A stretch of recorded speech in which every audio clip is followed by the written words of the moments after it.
사도신경으로 함께 신앙 고백하겠습니다. 나는 전능하신 아버지 하나님 천지의 창조주를 믿습니다. 나는 그 유일하신 아들 우리 주 예수 그리스도를 믿습니다. 그는 성령으로 잉태되어 동정녀 마리아에게서 나시고 본디오 빌라도에게 고난을 받아 십자가에 못 박혀 죽으시고 장사된 지 사흘 만에 죽은 자 가운데서 다시 살아나셨으며 하늘을 오르시어 전능하신 아버지 하나님 우편에 앉아 계시다가 거기로부터 살아있는 자와 죽은 자를 심판하러 오십니다. 나는 성령을 믿으며 거룩한 공교회와 성도의 교제와 죄를 용서받는 것과 몸의 부활과 영생을 믿습니다. 아멘. 찬송 143장 함께 하겠습니다. 웬 말인가 날 위하여 주 돌아가셨나. 이 벌레 같은 날 위해 큰 해 받으셨나.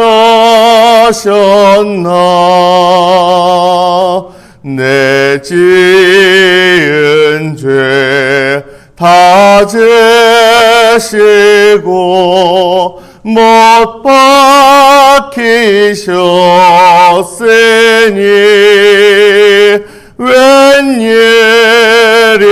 웬일인가 웬은인가 그 사랑 계셔라. 주 십자가 못 박힐 때 그 해고비 잃고 그 밝은 빛 가려워서 캄캄케 되었네. 나 십자가 대할 때에 그의 고마워 내 얼굴 감히 못 뜨고 눈물 흘리도다. 늘 울어도 눈물로써 못 갚을 줄 알아. 몸 밖에 드릴 것도 없어 이 몸 바칩니다.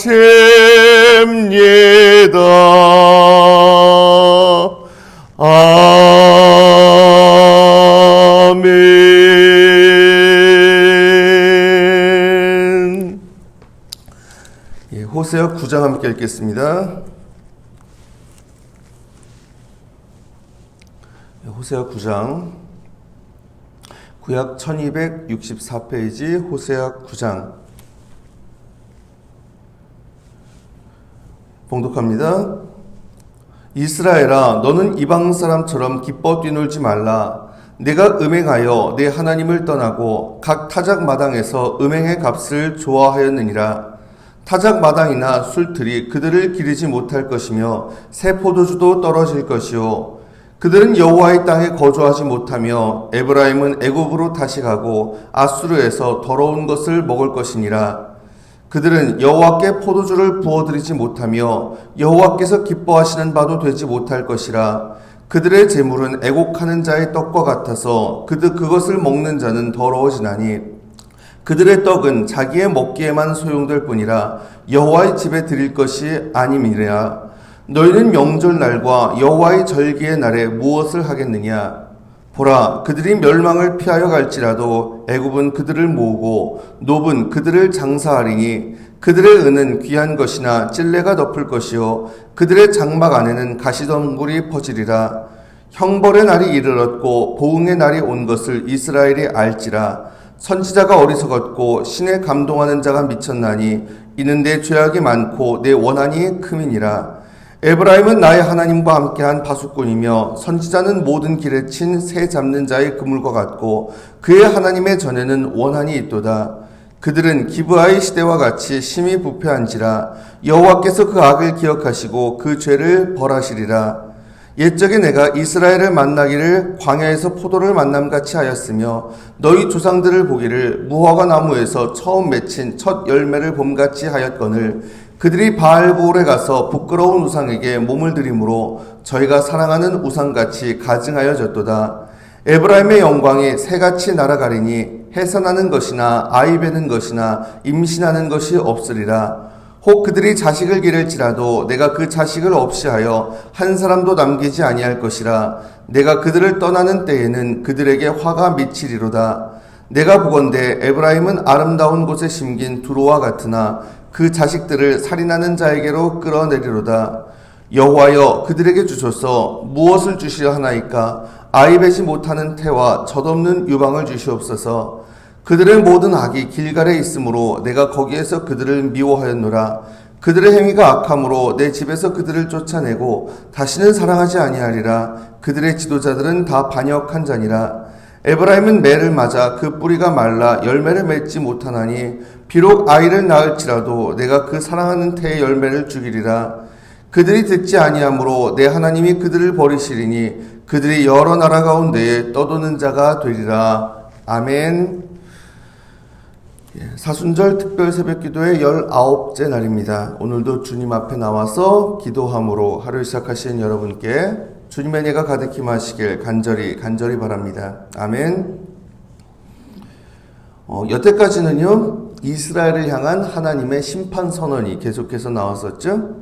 자, 그런데 9장에 와서 갑자기 호세아 예언자 자신의 말이 나옵니다. 1절부터 9절까지에 걸쳐서 여기는 예언자 자기가 얘기하는 거예요. 지금 하나님이 이렇게 말씀하신다 이게 아니고 예언자가 하는 말입니다. 이 호세아 예언자 본인이 보기에도 이 이스라엘의 상태가 진짜 통탄할 만한 상태더라라는 거죠. 아마도 이 부분은요 축제일에 선포됐던 것 같아요. 축제일 1절에 보면은 타작마당이 나와요. 타작마당. 그리고 5절에 보면 명절날, 여호와의 절기의 날 이런 언급으로 봐서 아마도 이스라엘의 주요 절기 중에 이제 초막절에 선포됐던 말씀인 것 같습니다. 초막절, 장막절이라고도 하고 수장절이라고도 하고 이스라엘에서는 가장 큰 명절이었어요. 구약 시대에. 그건 뭐 일종의 추수감사절과 같은 절기입니다. 근데 이게 초막절이라고 말씀드렸죠? 원래 제정된 배경은 이제 이스라엘이 광야에서 출애굽한 다음에 광야에서 방랑할 때에 텐트를 치고서 살았던 그걸 기억하면서 그 초막절 기간, 이 초막절 축제가 일주일이거든요. 일주일 동안 텐트 치고 거기 들어가서 살면서 광야에서 방랑하던 그들의 조상들, 그 시절을 기억하는 겁니다. 근데 그에 비해서 지금 그 조상들은 광야에서 매일매일 그냥 만나를 거두면서 거기에만 의존하면서 살았는데 그런데 이제 그에 비해서 우리는 지금 하나님이 약속하신 이 땅에서 이렇게 정착해가지고 우리가 농사를 지어가지고 그 수확을 먹고 마시는 그래서 그 텐트를 치고 살았던 그 조상들의 삶을 기억하면서 거기 반해 우리는 정착을 하고 이 땅을 우리에게 주셔서 우리가 여기에서 농사를 지어서 수확을 거두고 먹고 사는 그것을 기억하고 그 은혜에 감사하는 뭐 그거가 이 초막절의 의미다라고 보시면 되겠습니다. 뭐 이해되시죠? 자, 그런데 이 절기에 1절에 보면 뭐라고 해요? 이스라엘아 너는 이방 사람처럼 기뻐 뛰놀지 말라. 내가 음행하여 내 하나님을 떠나고 각 타작마당에서 음행의 값을 좋아하였느니라. 이 절기에 기뻐 뛰놀지 말래요. 축제 기간에. 아니 이게 웬 날벼락이에요? 그 이유가 뭐라는 겁니까? 그들이 음행했기 때문이래요. 각 타작마당에서. 하나님께 감사해야 돼. 그 타작마당에서 음행의 값을 좋아하였다. 여기서 음행이라는 거는 영적 음행을 의미합니다. 하나님 아닌 다른 신들에게, 자기들이 신이라고 믿는 것들에게 자기들을 팔았던. 무슨 얘기예요? 2절에 말합니다. 타작마당이나 술틀이 그들을 기르지 못할 것이며 새 포도주도 떨어질 것이요. 그 죄를 회개할 생각은 안 하고 축제에만 전념한 일종의 도피와 같은 겁니다. 이 초막절이요, 하나님의 절기입니다. 근데 하나님은 그걸 기뻐하지 않으시겠대요. 오히려 경고하십니다. 아까 2절 읽었었죠? 너희의 수확, 이게 다 떨어질 거다. 떨어질 거다. 아니. 그래서 그걸로 기뻐하고 감사하고 그럴 건덕지가 이제 없을 거다. 또 3절에 말하죠. 그들은 여호와의 땅에 거주하지 못하며 하나님이 약속하신 이 땅에서 결국은 쫓겨나고요. 에브라임은 애굽으로 다시 가고 북왕국 이스라엘 쫓겨나서 애굽으로 다시 간. 이건 뭐 안전을 위해서 가는 거겠죠. 하지만 애굽으로 다시 간다라고 하는 건 그거는 예전에 종살이 하던 그 시절로 돌아가는 거를 상기케 했을 겁니다. 또 아수르에서 더러운 것을 먹을 것이니라 아수르로 또 끌려가서 거기에서 정말 그들 이 이스라엘 사람들은 율법에 따라 가지고 먹는 것조차도 철저하게 가려 먹었잖아요. 근데 그러지 못하고 아수르로 가서 그냥 너희가 부정하게 여기는 거를 먹고 마실 수밖에 없을 것이다. 4절 계속해서 말합니다. 그들은 여호와께 포도주를 부어드리지 못하며 여호와께서 기뻐하시는 바도 되지 못할 것이라. 그들의 재물은 애곡하는 자의 떡과 같아서 그것을 먹는 자는 더러워지나니 그들의 떡은 자기의 먹기에만 소용될 뿐이라 여호와의 집에 드릴 것이 아님이니라. 이제 이방 땅에 끌려가서 아니면 피난 가서 거기에서는 하나님께 그냥 무슨 그 희생제사 말할 것도 없고 곡식제사도 제대로 못 드리고 심지어 포도주를 부어드리는 이게 전제라고 하거든요. 그 정도의 제사도 드리지 못할 것이다. 왜요? 예배 처소가 일단 없어졌죠. 근데 그보다 더 중요한 거는 이방 땅에서 그들이 이게 율법에 따르면은 그 제물로 바치는 것들도 아주 철저하게 성별된 것들을 바치게 돼 있거든요. 이방 땅에 가서는 그럴 수 있는 게 없다는 거예요. 이미. 예배 처소도 없고 그 성별해서 바칠 수 있는 것조차도 아예 없는 그런 너희가 거기 가서는 예배도 아예 못 드릴 거야. 여러분 종교적인 행사였어요. 분명히 이 초막절 절기. 그리고 그들은 텐트를 치고 어쨌든 그때 기뻐하고 즐거워하면서 하나님의 절기를 또 지켰습니다. 그런데 그것만 하면 다냐, 모양새만 갖추면 다냐, 그게 전혀 아니라는 거죠. 정말 중요한 게 해결이 안 됐잖아요. 진짜 회개를 안 하고 하나님이 기뻐하시지 않는 우상들 내버리지 않고 그냥 여태까지 그 바알 숭배하고 여태까지 뭐 엉뚱한 짓 하면서 그러면서 초막절 절기 됐으니까 그래 요때는 어쨌든 우리 하나님께 감사하면 돼. 아니었다는 거죠. 그거는 그냥 도피처에 불과한 거예요. 하나님 기뻐하시지 않습니다. 내가 열심을 내면 해결되겠지. 내가 좀 더 예배 더 드리면 내가 좀 더 봉사 더 하면 아니라고요. 먼저 내려놓을 것부터 내려놓자고요. 회개하는 거, 그게 먼저라는 거죠. 그게 하나님의 뜻이고. 예수님 그런 말씀도 하셨잖아요. 너희가 제사를 드리러 왔을 때 이웃과 불화한 것이 생각나거든. 그거 내려놓고 그 이웃과 그거 해결부터 하고 와라. 그래야 받으실 거다. 여러분 이웃과의 관계에서도 그렇고 여러분 하나님과의 관계에서도 그건 더더군다나 말할 것도 없습니다. 정말 하나님과의 관계에서 내가 일단은 내려놔야 될 거, 문제가 있는 거, 그것부터 일단은 내려놓는 거, 그게 먼저라는 거. 그래야 그 다음에 하나님이 그 예배를 기뻐 받으시고, 그리고 또한 우리의 봉사와 헌신을 또 기뻐 받으신다는 거죠. 그 다음에 또 무슨 이야기를 해요? 7절에 보면은요, 7절에 자, 형벌이 나를 얻고 보응의 날이 온 것을 이스라엘이 알지라. 뭐 이거는 알겠죠. 5절하고 7절 참 대조적인 표현입니다. 명절날, 여호와의 절기의 날. 지금 상황은 그런데 7절에 보면 형벌의 날, 보응의 날이 왔다. 그런데 또 7절 후반부에 보면은 또 독특한 표현이 나와요. 선지자가 어리석었고 신에 감동하는 자가 미쳤나니 이런 표현이 있는데 이거는 뭐냐? 이스라엘 사람들의 반응을 지금 인용을 한 거예요. 무슨 반응? 호세아 자신에 대한 반응. 호세아 예언자를 향해서 이스라엘 사람들이 이런 소리를 하더라는 거죠. 야, 선지자가 어리석고 그리고 신에 감동하는 자가 미쳤다. 뭐 미친 사람 취급하는 거예요. 자기들 듣기 싫은 소리 하니까. 심지어 해치려고까지 합니다.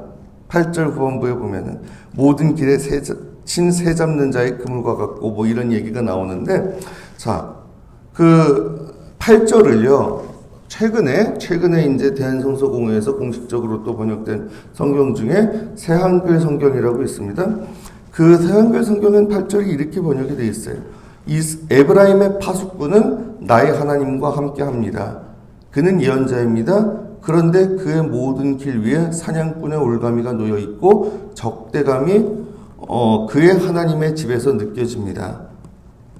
여러분, 지금 그를 향해서 이게 뭐예요? 사냥꾼의 올가미가 놓이고 적대감이 막 그냥 가득하고. 근데 그런 가운데에서도 호세아는 자기 역할을 뭐라고 해요? 파수꾼이라고 언급을 하는 거죠. 에브라임에 대한 파수꾼. 참으로 하나님의 경고를 받아가지고 위험에 대해서 전하고 경고하고 위병 근무자가 경계 근무자가 하는 것처럼, 그렇죠?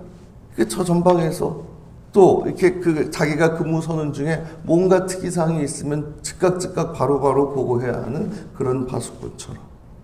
사랑하는 여러분, 우리는 이 세상 가운데에서 다른 이들보다 먼저 부름받은 그리스도인들입니다. 하나님의 사람들입니다. 세상이 어떻게 반응하든지 간에 우리에게 주어진 사명, 무엇보다도 파수꾼의 사명 충실히 감당할 수 있기를 원합니다. 자, 10절부터는 이제 이스라엘의 초기 역사 광야에서의 시기에 대해서 서술을 하는데, 하나님이 그들을 처음 택하실 때 10절 말씀이에요. 옛적에 내가 이스라엘을 만나기를 광야에서 포도를 만남같이 하였으며 너희 조상들을 보기를 무화과 나무에서 처음 맺힌 첫 열매를 봄같이 하였거늘. 하나님이 그들을 처음 택하실 때 포도 열매를 보듯이, 그리고 무화과 나무에서 처음 맺힌 열매를 보듯 그렇게 하나님은 기뻐하셨다. 그런데 그들은 어떻게 했다고요? 그들이 바알보올에 가서 부끄러운 우상에게 몸을 들이므로 저희가 사랑하는 우상같이 가증하여졌도다. 하나님을 배반하고 우상을 숭배하고, 이거는 그 가나안 땅에 정착하기 전에 이미 광야에서부터 하던 짓입니다. 10절 후반부에. 근데 아무튼 이런 일이 계속되고 그랬을 때 11, 12절에 무슨 말씀을 해요? 에브라임의 영광이 새같이 날아가리니 해산하는 것이나 아이 베는 것이나 임신하는 것이 없으리라. 혹 그들이 자식을 기를지라도 내가 그 자식을 없이 하여 한 사람도 남기지 아니할 것이라. 내가 그들을 떠나는 때에는 그들에게 화가 미치리로다. 그들에게 모든 복을 거둬가시겠다. 특별히 그들을 내가 떠나는 때 그들에게 화가 미칠 수밖에 없다. 당연한 얘기죠. 15절에 가면은요, 길갈에 대한 이야기가 나와요. 그들의 모든 악이 길갈에 있으므로 내가 거기에서 그들을 미워하였노라. 그들의 행위가 악함으로 내 집에서 그들을 쫓아내고 다시는 사랑하지 아니하리라. 그들의 지도자들은 다 반역한 자니라. 이 길갈, 요단강 이제 바로 건너자마자 딱 있는 그러한 지명인데, 가나안 정복 직전에 이제 여호수아가 이스라엘 백성들을 이끌고 요단강을 건너서 가나안 땅에 이제 막 딱 들어왔을 때, 그때, 그리고 본격적으로 정복 전쟁을 시작하기 직전에 그 길갈에서 단체로 할례를 받은 곳이 길갈로 그렇게 알려져 있죠. 이거는 또 좋은 의미일 수 있습니다. 근데 그리고 이 길갈에서 사울을 이스라엘의 첫 왕으로 세운 곳이기도 해요. 근데 이 왕정 자체에 대해서 사실은 지금 하나님이 처음 왕을 세울 때부터 별로 그렇게 탐탁치 않게 여기신 것도 사실이거든요. 그리고 안타깝게도 그 당시엔 이 북왕국 이스라엘 그 당시엔 이 길갈이 타락한 종교의 중심지로 전락했던 것 같습니다. 근데 그도 그럴 것이 첫 할례를 이스라엘이 단체로 할례를 행한 곳이다. 얼마나 그 기념비적인 의미가 있는 곳이에요. 그래서 거기다 기념비도 세우고 뭔지 이랬는데, 그런데 거기에서 또 나름대로 하나님께 감사한다면서 원래 규정되지도 않은 곳에서 예배하고 기도하고 하는 사람들이 생겼겠죠. 근데 그런 와중에 말씀드렸죠. 산당이라는데 이스라엘 곳곳에 있던, 거기는 하나님을 향한 예배도 이루어졌지만 우상숭배도 이루어졌다고. 여기서 온갖 우상숭배가 이루어졌을 가능성 당연히 있을 겁니다. 근데 그래서 그곳에 대해서도 사실 이스라엘이 처음 딱 요단강 건너와서 할례를 한 곳이지만 거기에 대해서도 이제 심판하겠다 선언하시는 겁니다. 그래서 결론이 어떻게 나요? 17절입니다. 그들이 듣지 아니함으로 내 하나님이 그들을 버리시리니 그들이 여러 나라 가운데에 떠도는 자가 되리라. 여러분, 하나님 우리를 사랑하십니다. 우리에게 더 많은 은혜와 복을 주기를 원하십니다. 하지만 우리가 죄 가운데 빠져 있을 때, 그러면서도 듣지 않을 때 결국엔 벌하실 수밖에 없다라는 사실. 말씀 정리합니다. 사랑하는 여러분, 잊지 마십시오. 우리가 열심만 낸다고 다가 아닙니다. 예배 행위, 종교 행위에만 충실하다고 그게 다가 아닙니다. 정말 우리가 하나님이 기뻐 받으실 참 예배자로 서기 위해서, 또 하나님이 기뻐 받으실 그런 참 봉사자, 헌신자, 일꾼으로 쓰임 받기 위해서는 먼저 회개부터 하는 거, 내려놓을 것부터 내려놓으십시오. 여러분, 그게 먼저입니다. 그리고 이 세상 한복판에서 우리가 파수꾼으로 부름받았음도 잊지 마시고, 그러기에 우리가 정말 다른 이들이 어떻게 반응하든지 간에 참으로 우리가 먼저 깨어 있어서 진정 또 하나님의 뜻을 잊지 않고 그 하나님의 뜻을 구하고 세상을 향해서 또한 주님의 말씀을 또 전하고, 그리고 주님의 뜻을 우리가 알릴 수 있는 우리가 되기를 원합니다. 그리고 무엇보다도 정말 세상을 향해서도 그렇고 우리 자신들 더더군다나 하나님께서 진정 원하시는 것이 회개라는 것 기억하면서 하나님이 주시고자 하는 모든 은혜와 복, 하지만 그 가운데에서 중요한 것은 우리가 회개하고 그 말씀에 귀를 기울이는 것임을 잊지 마시고, 정말 무엇보다도 내 뜻 내려놓고 내 욕심 내려놓고 우리의 죄 회개하고 하나님의 그런 말씀 온전히 귀 기울여 들을 줄 아는, 거기에 순종할 줄 아는 참 하나님의 백성으로 살아가는 저와 여러분 다 되시길 이 시간 주님의 이름으로 축원합니다. 아멘. 기도드리겠습니다. 주님, 이 시간 저희들 주님 앞에 나와 예배하고 기도드립니다. 주님, 저희 기도 들으시고 응답하여 주시옵소서.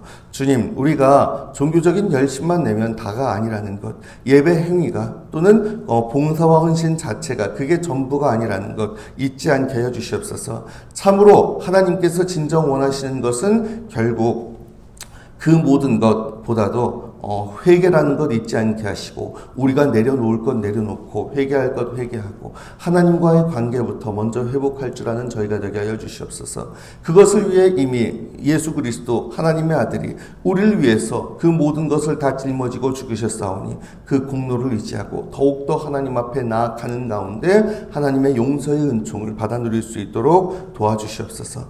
정말 하나님의 말씀에 온전히 귀를 기울이고 순종하는 저희가 되게 하시며, 또한 이 세상이 어떻게 반응하든지 간에 먼저 깨어 있어서 하나님의 뜻을 또 우리가 하나님의 말씀을 들을 줄 알고 거기에 따라서 우리가 또 이 세상을 향해서 전할 말을 전하며 경고할 것은 또 경고하고 주님을 전하는 가운데 더욱더 많은 사람들이, 그리고 이 세상이 주님 앞에 온전히 깨어서 참으로 주님의 심판의 대상이 되는 것이 아니라 주님의 그런 은혜를 우리가 경험하는 그런 복된 역사를 또한 이루며 살아갈 수 있도록 우리의 삶의 순간순간마다 우리가 서 있는 자리마다 늘 함께 하시고 역사하여 주시옵소서. 감사드리오며 우리 주 예수 그리스도의 이름으로 간절히 기도드리옵나이다. 아멘. 주님 가르쳐 주신 기도 함께 드립니다. 하늘에 계신 우리 아버지, 아버지의 이름을 거룩하게 하시며 아버지의 나라가 오게 하시며 아버지의 뜻이 하늘에서와 같이 땅에서도 이루어지게 하소서. 오늘 우리에게 일용할 양식을 주시고 우리가 우리에게 잘못한 사람을 용서하여 준 것 같이 우리 죄를 용서하여 주시고 우리를 시험에 빠지지 않게 하시고 악에서 구하소서. 나라와 권능과 영광이 영원히 아버지의 것입니다. 아멘. 오늘 말씀 기억하면서 함께 기도하기를 원합니다. 우리가 회개할 건 회개해야죠. 그러지 않고 정리할 걸 안 한 채로 그냥 무조건 열심만 내면 되는 줄 알았다면 이 시간 그런 모습도 내려놓고 정말 우리가 나 자신을 돌아보면서 하나님 앞에 회개할 것은 또 하고, 그리고 무엇보다 하나님의 음성에 귀를 기울이고 그 말씀을 들을 줄 알길 원합니다. 그리고 그 하나님의 말씀을 듣고 이 세상 한복판에 살면서도 우리가 먼저 또 깨어있고 깨어있는 대로 주님의 뜻을 우리가 전하고 나누는 파수꾼의 역할도 충실히 감당하길 원합니다. 이런 소망과 결단으로 함께 주님 앞에 나아갔으면 합니다. 계속해서 여러 가지 기도 제목들이 있는데 이번 주부터는 이제 고난 주간이잖아요. 주님이 정말 고난 당하신. 그래서 고통당하는 이들을 위해서 우리가 하루에 한 가지씩 기도를 했으면 좋겠습니다. 오늘은 그 중에서 가장 먼저 이거는 뭐 모든 사람들에게 다 해당되는 이야기일 겁니다. 예, 갈 길을 알지 못하고 참 행복을 찾지 못하고 의미를 찾지 못하고 기쁨을 찾지 못하고 그래서 온갖 방황할 수밖에 없는 그러한 사람들, 무엇보다도 여러분 주변에 또 믿지 않음으로 인해서 또 길을 찾지 못하고 방황하는 분들도 계시죠.